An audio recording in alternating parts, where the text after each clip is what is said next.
In this lesson, we're going to learn how to navigate to an airfield and land on it. There are 3 navigation modes that we'll be using: en route, return to base, and landing. These submodes are selected automatically at the appropriate points along the assigned flight path, but they can also be cycled manually. In this lesson, we'll use the automatic method. I currently have the lesson paused as I explain some of the finer points. Press the spacebar to continue.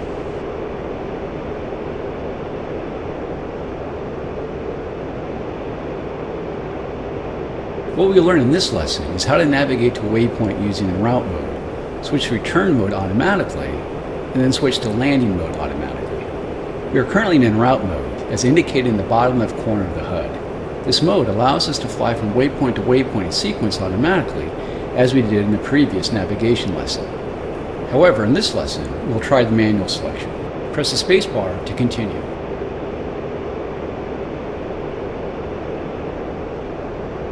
You can see that waypoint 1 is selected with a range of 8.6 kilometers. Press left control and tilde to select waypoint 2.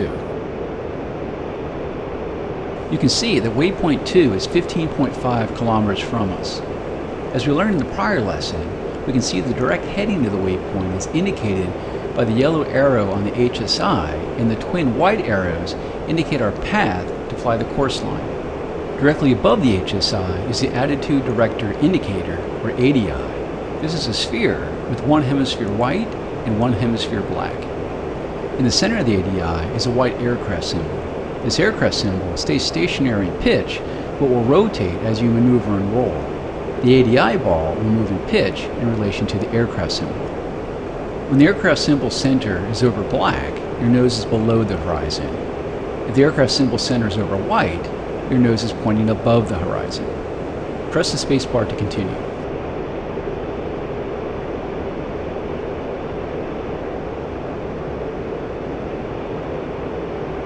In the center of the ADI are 2 yellow lines to help assist you reach the waypoint via the course line. The course line is a direct line between 2 waypoints.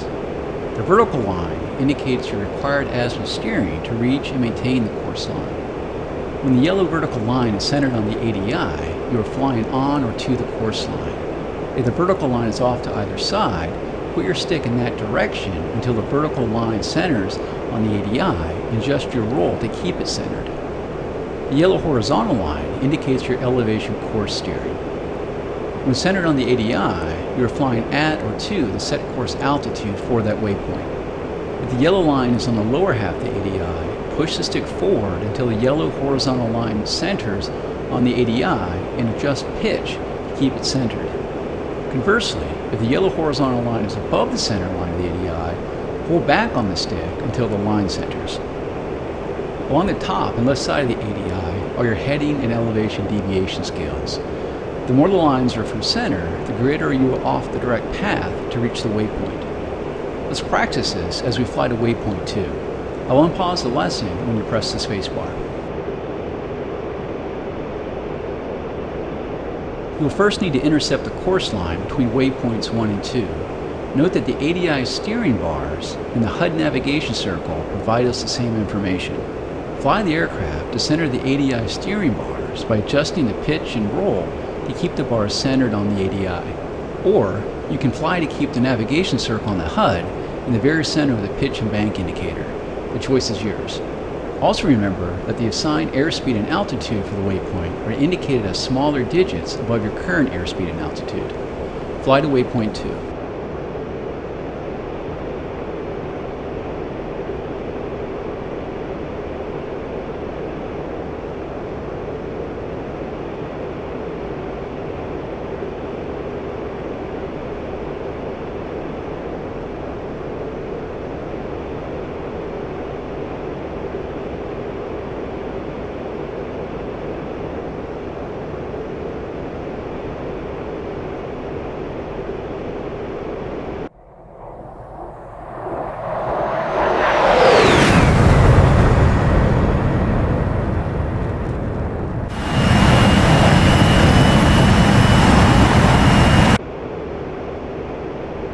Nice job.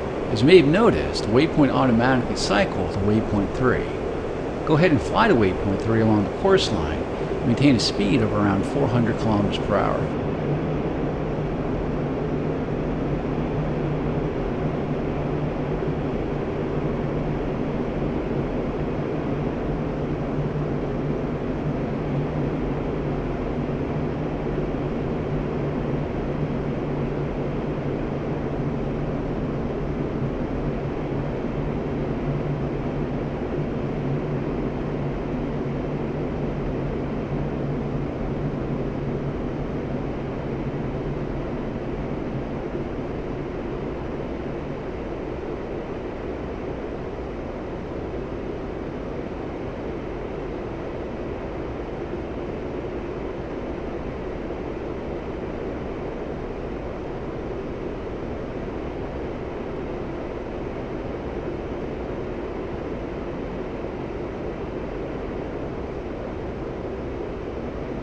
Now that you have reached the last en route waypoint, notice that the return mode has automatically been selected, as indicated by RTN in the lower left corner of the HUD.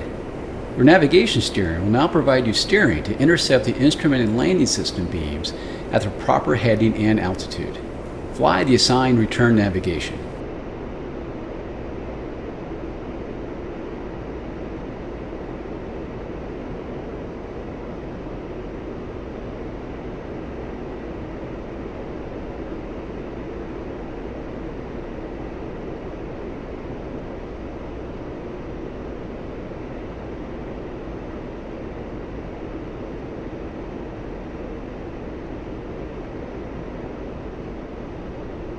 We've now entered the ILS beams and have automatically switched to the landing mode as indicated by the LNDG indication in the bottom left corner of the HUD. The ILS contains a glide slope beam to help guide you vertically, and the localizer beam helps you to guide horizontally. Below the landing indication is a K indication that lets you know that you have captured the ILS beams. The upside down L in the lower left side of the HUD indicates that you are on glide slope. If you have not already done so, reduce your airspeed to less than 400 kilometers per hour and lower your landing gear by pressing G. If you need to, deploy your air brakes by pressing B. Lower your landing flaps by pressing left shift and F. Press the spacebar to continue.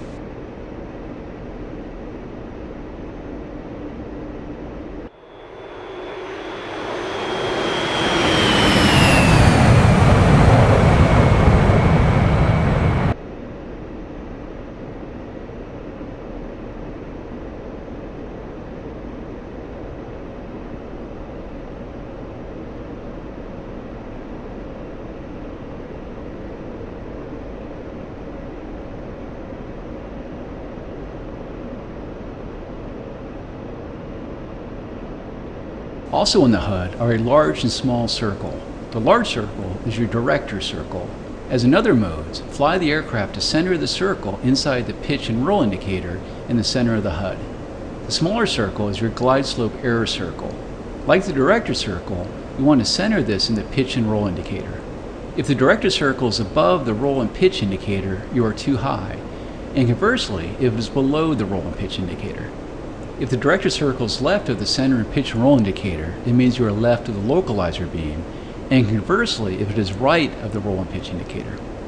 Once on glide slope, use pitch to control your airspeed and throttle to control your altitude.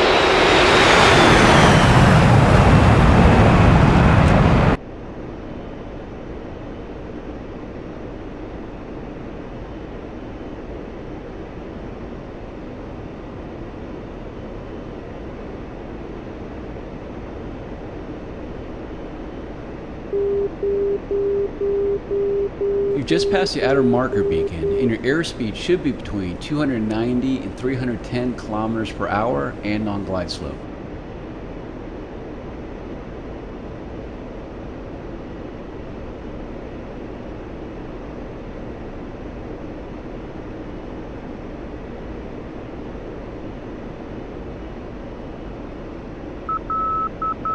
You have now passed the inner marker beacon, and your airspeed should be between 250 and 270 kilometers per hour.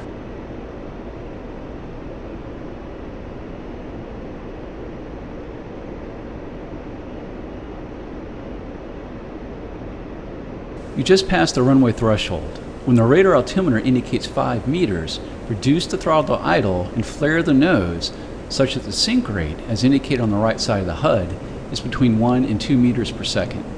Once all the wheels are on the ground and your speed is below 250 kilometers per hour, release the brake and chute by pressing P. Hold down the W key to apply the wheel brakes until the aircraft comes to a complete stop.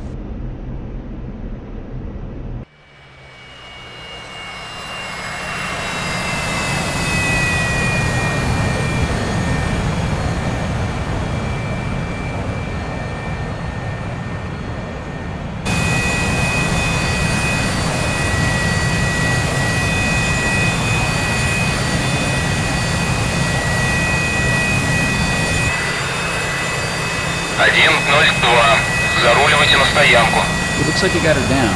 The ground crew is not going to be happy with you, given the work you just made for them. You can end the lesson now by pressing the escape key.